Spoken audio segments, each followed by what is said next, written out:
Hello, today is Wednesday, April 21, 2021, and thank you for joining me for another edition of the Market Commentator podcast.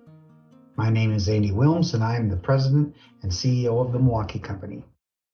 This week, I am flying solo. I will not have a guest, but I do want to discuss the benefits of titling your investment accounts in the name of an LLC. Before I get started, please keep in mind that this podcast is for informational purposes only, and listeners should conduct their own independent research before acting on any information or opinions that I express during this podcast. And please keep in mind that the views expressed today's podcast are mine alone and not necessarily those of the Milwaukee Company. All right, with all of that behind us, let's get started. I think probably the best place to start is to explain what an LLC is. Initials LLC are short for limited liability company, and in simplest terms, it's a type of legal entity that blends certain aspects of a sole proprietorship, a partnership, and a corporation. LLCs have become very popular in recent years because they're very easy to operate and run, probably the easiest of all the different forms of legal entities. So what are some of the advantages of an LLC? Well, it's the simplest business entity to form and operate. Unlike with a corporation, it's not necessary to have officers and directors or board meetings or shareholder meetings or the other administrative burdens that are associated with setting up a company. LLCs are not required to have a board of directors or to conduct periodic meetings, but simply the only really requirement is they file a simple annual report with the state where the LLC is set up, and usually these annual reports are a little card that comes in the mail, and you simply check a box and send it back in. Very, very simple. Another really nice thing about LLCs is they provide an enormous amount of flexibility when it comes to ownership, management, and taxation. There are no minimum or maximum limits on the number of owners, which are called members in the connection with an LLC. And they can be managed either by the members or they can be managed by a particular manager that is selected by the members. Another big advantage is that an LLC is not taxed on its profits or gains. Rather, all of the profits and gains that an LLC generates are taxed to the owners directly at their personal tax rates.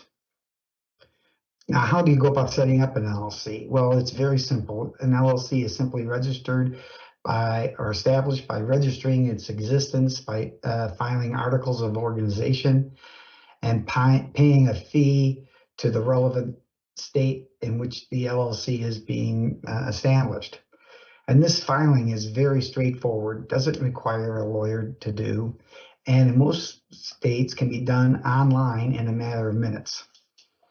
Typically, all that you need to say when you're setting up when you're filing this or registering, the LLC, is really basic information such as the name of the LLC, its mailing address, the name of the person who will be managing it, or indicate that it's going to be managed by all of the members working together, and that the name of the person who's actually creating the LLC.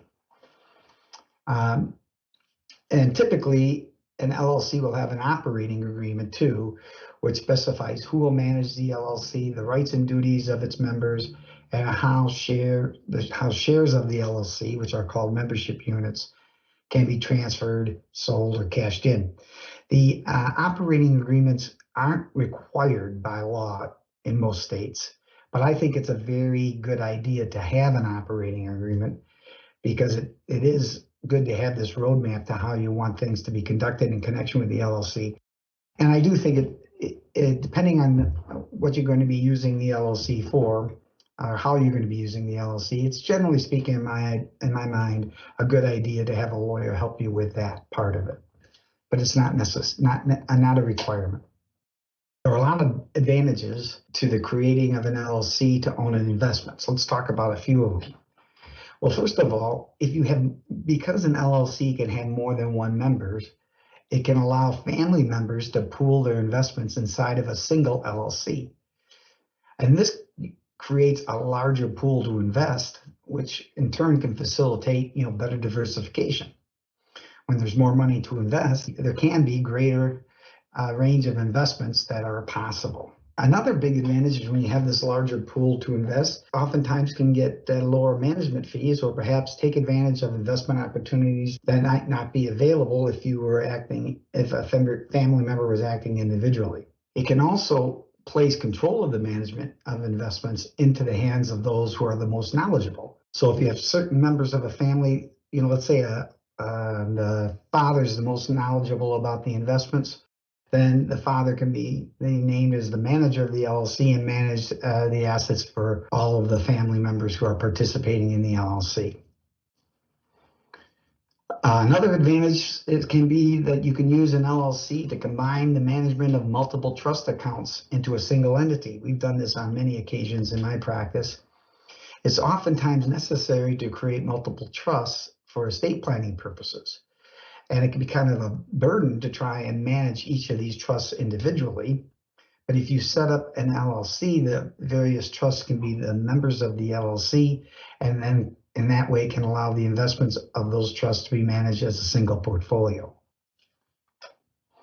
LLCs can also, if an LLC has an operating agreement, that operating agreement can also specify how the money is to be invested, or at least put parameters on how the money is invested. So for example, the operating agreement could provide that no more than 60% of the funds are to be invested in stocks, or could forbid investing in risky assets such as junk bonds or penny stocks or certain types of stock option contracts.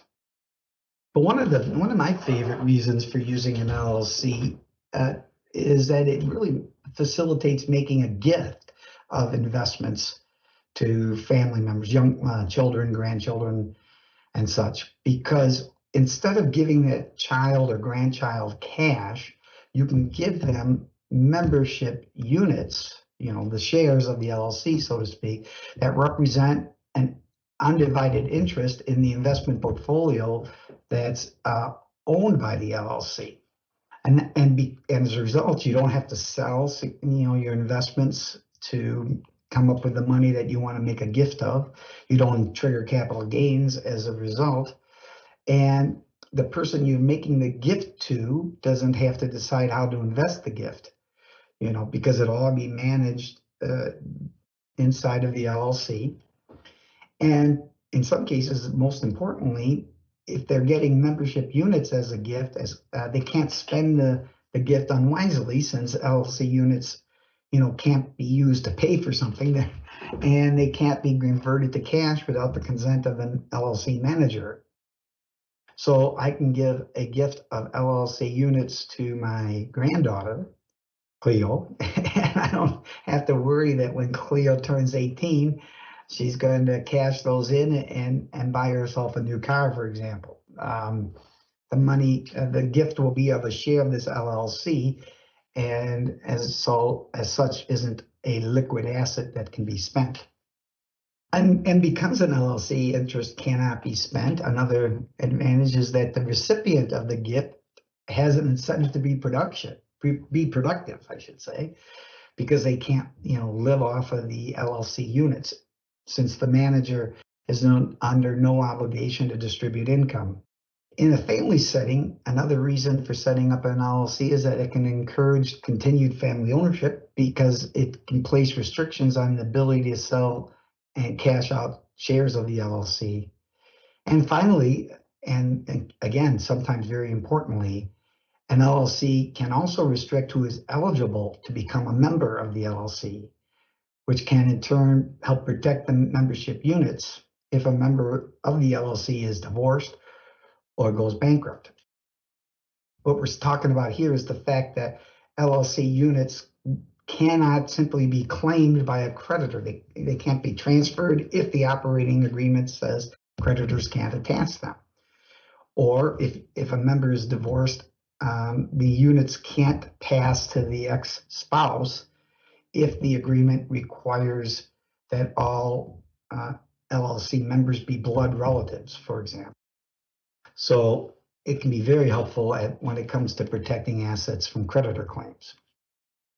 Well, I guess that'll wrap it up for today. I want to thank you all for joining me. Please keep in mind that you should not act on anything you have heard in this podcast until you have discussed it with a qualified financial professional who is familiar with your personal situation and investment objectives. And let me thank you for listening to this today and wish you all a great day.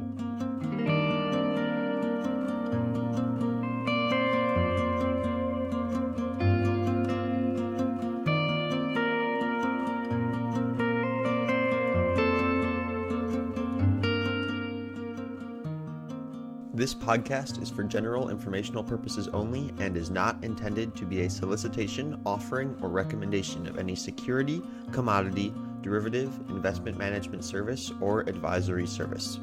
Nothing in this podcast constitutes or should be understood as constituting a recommendation to enter in any securities transactions or to engage in any of the investment strategies discussed. Viewers should consult with an independent financial professional or independently research and verify information presented in this podcast before acting on it.